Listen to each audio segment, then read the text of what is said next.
মাধবপুরে হাসিনার পতনের পরেও থামছে না যুবলীগ নেতার তাণ্ডব। মাধবপুর প্রতিনিধি কায়েস আহমদ সালমানের ভিডিওচিত্রে দেখুন বিস্তারিত। আপনারা দেখছেন দৈনিক ক্রাইম সিন। হবিগঞ্জ মাধবপুর উপজেলার আদায়ের ইউনিয়ন যুবলীগের নেতা মাহফুজ মিয়া।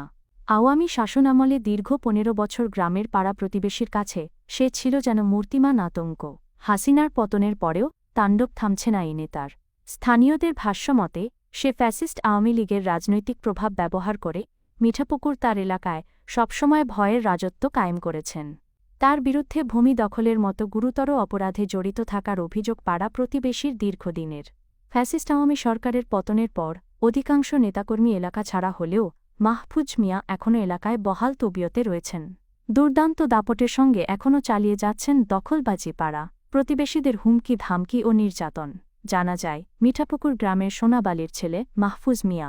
তার বাবা ৬ নং ওয়ার্ড আওয়ামী লীগের সভাপতি। মাহফুজ মাধবপুর উপজেলার আদায়ের ইউনিয়ন যুবলীগ নেতা।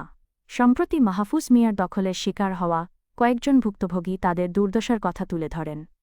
স্থানীয় বাসিন্দা বাবুল বলেন, মাহফুজ আওয়ামী লীগের লোক, আওয়ামী লীগ করে দূরে বলে আমার জায়গা দখল করে খাইতেছে ৩৬৫ জায়গা। এখানে আমার হুমকি দেয়। এরপরে আমার জায়গা আমি জায়গা গেছি, যাওয়ার পরে আমার মাছ ধরে করে আমার লোক বিএনপির লোক আর আওয়ামী লীগ লোক, আওয়ামী লীগ সরকার পতনের পরে আমি জায়গা তার দিছি। আমাদের গ্রামের আমি বিএনপির লোক ঘোরা দেশিরা তা এই থানা ঢুকিয়া আমার নামে ওরা অযথা মামলা করছে, আমার মাছ ধরে করছে, আমার খুন খারাপি করছে, আমার মাথা ফাটাইছে, গলাত খুব দিছি। এখন ওই তা কখনো জুড়ে বলে এই শক্তি দেখাইতেছে।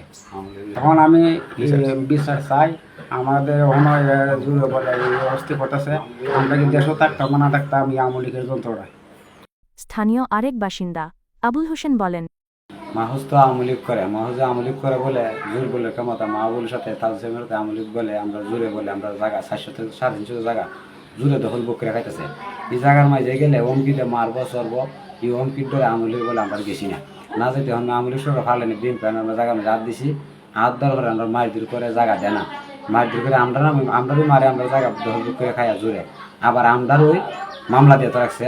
কারণ আওয়ামী লীগ বেড়া মামলাটা করতে সহযোগিতা পায় না, বিএনপি লোক সাথে জোড়া দেওয়া নেয় এই মামলাটা করছে। কারণ এই আওয়ামী লীগ না বিএনপি এর তো ছবি আছে, ছবি দেখলে আমরা দর্শকে বুঝবেন যে আওয়ামী লীগ বেড়া বিএনপির সাথে সহযোগিতা কীভাবে মামলা করে না। সাথে কৌশলে বলে লোক আছে, তোরা এই জায়গায় হাত দিলে খাইতেলাম মারিলাম, বরঞ্চ ওখানে আমি হাত দেওয়া নেই আমার মারধর করে আমার মামলা দেওয়া রাখছে আওয়ামী লীগ বেড়া। স্বপন মিয়া বলেন, আমি বিএনপির রাজনীতির সাথে জড়িত। আওয়ামী শাসনামল থেকে সে আমাকে বহুবার হুমকি দিয়েছে, আমাকে রাজনৈতিকভাবে হয়রানির চেষ্টা করেছে, তার দলীয় প্রভাব দেখিয়ে জায়গা জমিও জোরপূর্বক দখল করে রেখেছে। মাহফুজ মিয়ার সাথে মোবাইল ফোনে যোগাযোগ করলে তিনি বলেন, জি না, আমি তো এরা কোনো জায়গা কোনো দখল করি না, আমার জায়গায় আমি বাধ্যতা জায়গার মধ্যে আছি, বুঝছেন, এবং আমার কাগজপত্র আছে, ডকুমেন্ট আছে। এরা 144 একটা মামলা করছিল, এটা বাইলট করে আমরা মারপিট করছে, আমার ঘর দুয়ার ভাঙছে, বুঝছেন, আমার উঠানে মারপিট করে আমার বাইরে কেল্লা চেল্লা ভাঙছে, হাত ভাঙছে, 7-8 জন জখম হয়েছে। জি না, আমি এই সময় তো মনে হয় আওয়ামী লীগ মানুষ করে যে সবাই তো বুঝ দিছে, যেমন আমরা গ্রাম, তো ওই গ্রামের মধ্যে আনহের প্রায় আওয়ামী লীগের 1400 ভোট পাইতো মানুষ, কিন্তু দিলে ভোট দিছে, না দিছে, কিন্তু ভোট তো মানুষ পাইয়া গেছে। এই সময় তো কোনো দলদারি ছিল না। এই যে খালি এটা না, সিনিয়র নেতৃবৃন্দ যারা আছে বিএনপির মধ্যে এরা তো ফুলে মালা তালা দিছে, আমরা তো বুঝছেন নি।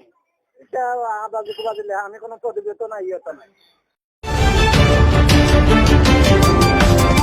আপনারা দেখছেন দৈনিক ক্রাইম সিন।